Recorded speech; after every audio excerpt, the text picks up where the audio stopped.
Yan mga idol, dahil tuloy-tuloy yung pagulan dito, kapotek na naman yung daan.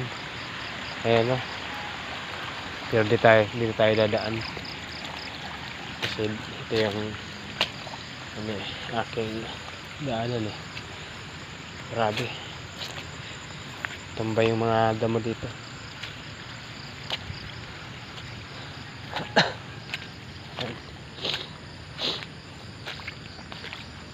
Sobrang lakas ng hangin kagabi.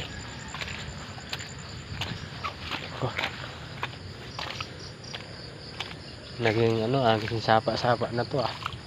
Ha? Parang sapa-sapa. Mga idol, pasok na naman tayo ngayon sa trabaho. Hanggang dito na lang muna.